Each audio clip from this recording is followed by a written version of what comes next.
Olá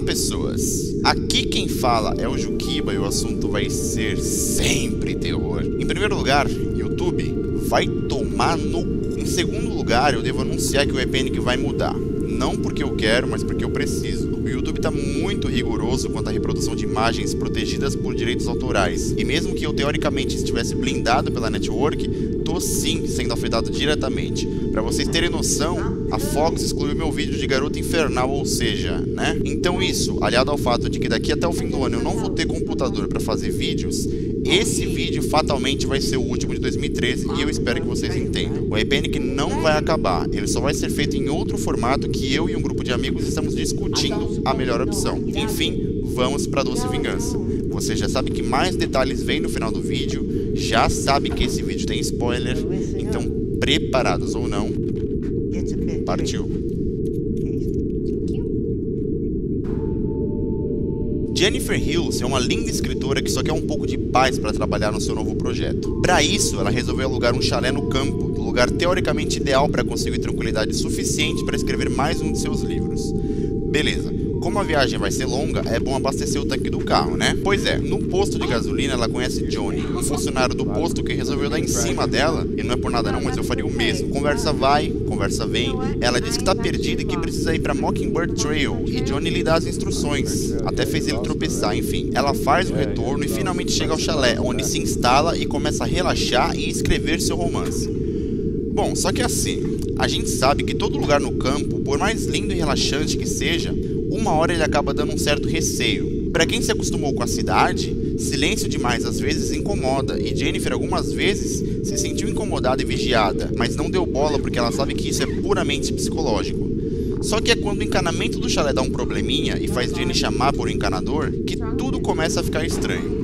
O encanador era um doente mental. Beleza, ele consertou os canos lá, tranquilo. Só que esse garoto, que por ser doente era muito inocente e ingênuo, chamado Matthew, tinha um grupo de amigos bem maliciosos e mal intencionados, muito diferentes dele. Acho que e por que ele anda com esses caras então? Bom, se não for eles, Matthew seria um garoto solitário. Eu sei que antes só do que mal acompanhado, mas o cara não tinha essa capacidade de raciocínio, ele era deficiente. Os parças, entre aspas, de Matthew eram Andy, Stanley, que sempre carregava uma filmadora, e Johnny, todos funcionários daquele posto, ou seja, cerveja.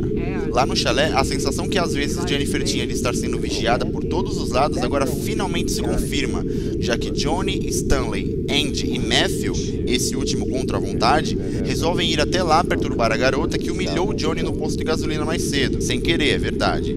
Desviados psicologicamente, o grupo tortura a mente de Jennifer e pouco a pouco começa a apelar para o lado mais físico da violência. Ameaçando a garota com bastão de beisebol e revólver, Jennifer é obrigada a fazer o que mandam, senão o que, Juquiba? Olha, melhor ela ficar quieto. Bom, ela encontrou uma brecha e conseguiu fugir. Correu, até que encontrou o xerife da cidade, chamado Stork, que trouxe muita segurança e alívio mental para Jennifer. Como padrão, o xerife precisa voltar com a garota lá no chalé para ver e procurar pistas sobre quem tinha feito aquilo com ela, embora ele já saiba quem foi. Só que lá no chalé tinha garrafas de bebida alcoólica e cigarros de maconha, ou seja, o xerife desconfia que seja um trote por ela estar bêbada e chapada, mas na verdade não é isso que acontece.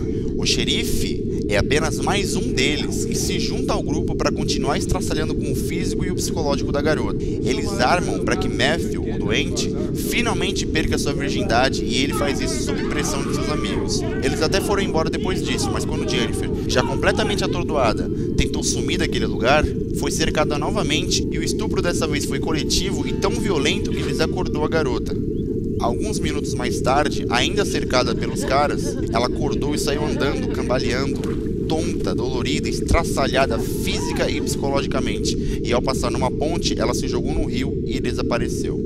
Isso com certeza não estava nos planos da gangue, que iam matá-la após tudo aquilo, para que ela nunca abrisse a boca sobre o que aconteceu, e o mais temeroso de que isso acontecesse é o xerife Stork, que tem mulher e filha.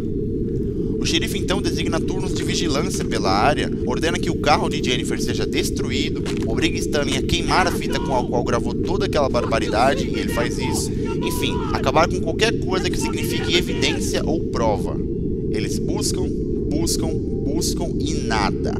Até que Matthew tem visões de Jennifer, mas até aí ele estava só alucinando, se sentindo culpado, porque querendo ou não, ele era inocente. A sorte da gangue começava a mudar quando Stanley chegou todo preocupado, dizendo que a fita que continha os vídeos do estupro estavam com ele o tempo todo e tinha sumido, ou seja, um dia depois, essa fita foi parar nas mãos da família do xerife, mas por sorte não foi exibida. O grupo acha que o responsável por isso é Matthew, já que ele era o único com remorso, e por ser assim, Jennifer está viva e reaparece para ele. Mas ela não tá ali para fazer amizades. Ela só quer que a vingança seja doce. E por isso, ela envolve uma corda no pescoço de Matthew e aperta, mas não o mata por enquanto. Jennifer arma emboscadas e pega Stanley e Andy, e é agora que o bicho pega. Ela deixa Andy meio que suspenso em cima de uma banheira, se apoiando com a força do seu próprio corpo e sem poder baixar a cabeça, porque a banheira agora estava cheia de água com soda cáustica.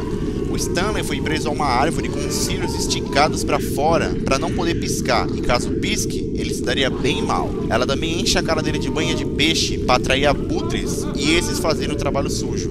Senhoras e senhores, quem é que manda agora? A casa caiu para os garotões, agora quem pede misericórdia são eles.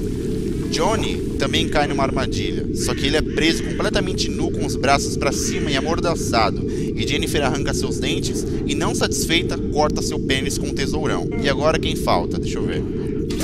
Claro. A Jennifer foi até a casa da família do xerife, se intitulando a nova professora da filha dele, e inclusive falou com ele pelo celular direto da casa dele, já que ele estava fora de casa, o que levou o xerife ao desespero, e isso também o trouxe a mais uma armadilha. Com uma espingarda enfiada no ânus e com Matthew dormindo sentado de frente para ele, Jenny armou umas cordas que fariam com que a espingarda disparasse caso Matthew acordasse e se mexesse, o que mataria os dois. Dito e feito, a vingança dessa vez foi plena para Jennifer. Doce Vingança, ou I Spit on Your Grave, é o remake de um filme de 78 de mesmo nome. Lançado em 2010 e distribuído pela Anchor Bay, o longa de terror gráfico, ou apenas gore e suspense, tem nota 6.2 no IMDb, ou seja, nota azul. A bilheteria não superou o orçamento e o prejuízo foi alto, $2 milhões para o filme, e arrecadado pouco mais de 500 mil. A crítica balançou muito mesmo. Alguns chamavam o filme de desnecessário e inútil, mas outros, em compensação, confirmavam o senso de justiça que o filme dava, que eu tendo a concordar. É o tipo de filme que faz você se sentir bem com a garota acabando com a vida dos caras. Longe de dizer que eu sou a favor da violência, mas gente que comete esse tipo de crime, como estupro, pedofilia e outros chamados hediondos, pra mim merecem coisa igual ou pior. Posso estar errado em pensar assim, mas por enquanto esse é meu pensamento. Comigo, Doce Vingança tem nota 8. Então, se esse for mesmo o último vídeo de 2013, ótimas festas para todos vocês. Tenham um ótimo Natal e que para cada um de vocês 2014 seja muito melhor do que foi esse ano. Se vocês gostaram do vídeo, por favor cliquem em gostei e se inscrevam no canal para levá-lo adiante. Repassem aos seus amigos, principalmente aqueles que curtem filmes de terror, e fiquem na paz.